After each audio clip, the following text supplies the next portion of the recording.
Hi, my name is Melinda Beezer, and this is Family Incest Part 2. For everybody who's seen Part 1, this is kind of a continuing story. We're going to be going into or furthering tonight. I guess what we'll be discussing now is child sex abuse.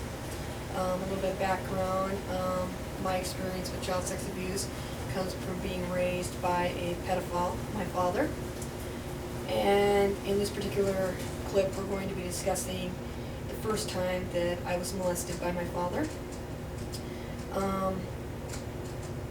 Really, the only clear memory or episode of being molested by my father is the first episode. I think it's because, for some reason, even 20 years later, actually more than 20 years later, the first time always stands out. I think it's because it basically represents the loss of innocence. It represents losing pretty much everything. It shatters you that first time. There were other episodes, less clear, foggier episodes.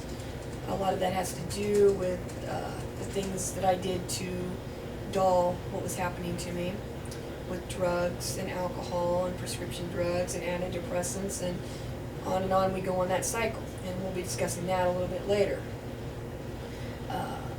The day that I was molested for the first time, it was in April or May. I was 12 years of age. I got up that morning to go out and feed my 4-H steers. For those of you who haven't watched my first video, I am a farm girl. My family owns a 2,200 acre farm that is been in the family for 5 generations. So I got up that morning to go out and feed 4-H steers.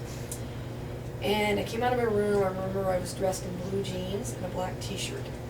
And my dad was sitting at the table drinking coffee like he did every morning. It was just an ordinary day. And I had my boots, but I hadn't pulled them on yet. And I remember my dad asked me, or told me, why don't you sit down on my lap while you pull those on. And I remember thinking it was an odd request. I mean, we were in the family room. There were 3 other chairs, a couch, a big lazy boy recliner. I mean, it's not like I didn't have other seating options. And so I did think it was odd, but I trusted my dad. I trusted him completely. It never even occurred to me that he would do what he did. It wasn't even in the broad spectrum of possibilities. Anyway, I sat down on my dad's lap, and I bent over and pulled my boots on. And when I sat back up, my dad pulled me back. He wrapped his arms around me and pulled me back against his chest. And he fondled my breast over my t-shirt, and he fondled my crotch over my clothing. And I remember, it's hard for me to describe exactly what I felt in that moment. It's just like I froze up. I was just, everything came to a crashing halt. I just froze. I couldn't believe what was happening. I knew it was wrong. I mean, my brain was screaming, wrong, wrong, red alert, red alert, red alert. And I was just frozen in those few moments, I was just frozen. And in those few moments, everything inside me just crashed in. Everything I believed in, everything that I thought was right, all of it was lost in one terrible moment. At any rate, I got pulled away from my dad. I told him I had to go feed my steers, and I left the house in tears. I remember running out to the barn and crying into the neck of one of my steers for quite a long time, and then just walking around the pasture. And I was in a terrible predicament. I mean, a good portion of me wanted to run, wanted to escape, get as far away from him as possible. And then a larger part of me realized that if I ran, if I told my mom, if I told anybody, I'd have to leave the farm. Because by this time my parents had separated. And you'll learn in my first video that they had separated, and so it was just me and my dad. And I couldn't bear to leave the farm. I didn't want to leave my animals. I didn't want to leave the only house I'd ever grown up in. I loved farm life. I loved the animals. I loved the whole thing. I was totally in love with farm life. Couldn't imagine another existence. And so I made the terrible decision, or a very dangerous decision, to stay, to keep my mouth shut, to not tell anybody. And eventually my dad came out, and he told me he was sorry, and he hugged me and said he would get some help and that it would be all right and that it would never happen again. And I wanted to believe him. I wanted to believe him, but my trust in him had been broken. My trust in men had been broken. It's hard to explain just how devastating a blow that was when it's apparent. I just pretty much lost my trust in men. And after that, I never was able to trust again. I was never able to put myself into a man's hand completely. And that has haunted all of my relationships. I have never been able to relax when being intimate with a man. I've never trusted them that far. And as a result, I've never been able to achieve an orgasm, because achieving an orgasm in large part is relaxing. Going with the moment, putting yourself in somebody else's hands. And I just have never been able to trust that far. And my sister, who was abused at a much younger age, has never been able to either. I at least forced myself through several relationships, and I have 2 girls. But my sister, she's never even been able to be intimate with the man. And I understand that to a large part, because the first time I had sex, I had to force myself through it. I didn't want to. I wasn't relaxed, didn't enjoy the experience at all. The whole experience was just awful. But I thought that, I needed to have sex. I was not normal. I was, by that time, a 24-year-old virgin. And I felt, like some kind of oddball, monster.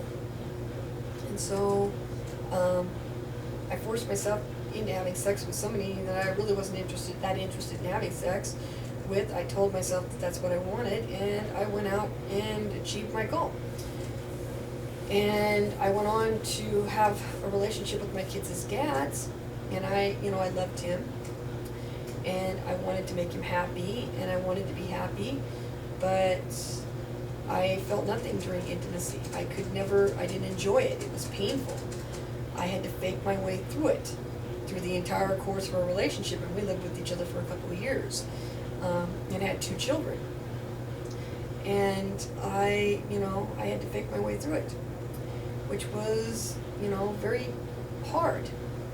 And so, in looking at what happened to me, I can only tell you that child sex abuse is devastating.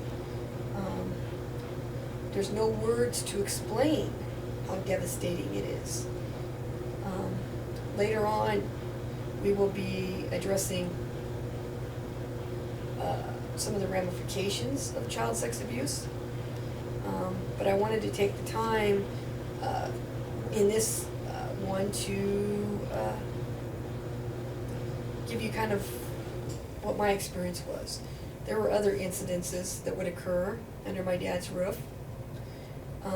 Those incidences, as I said before, were blurred by my friend alcohol and the use of prescription drugs, antidepressants, anxiety drugs, you name them.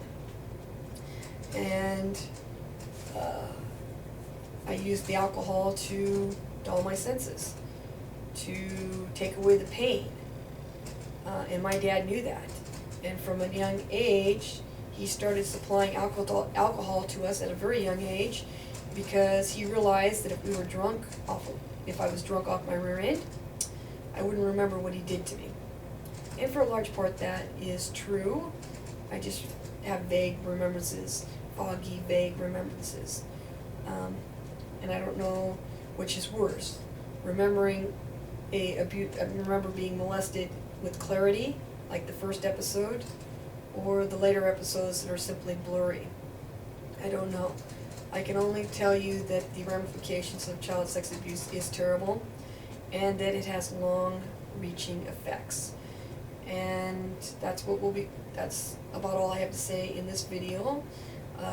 In the next video, we will be discussing my dad's next victim, which was my cousin Jennifer.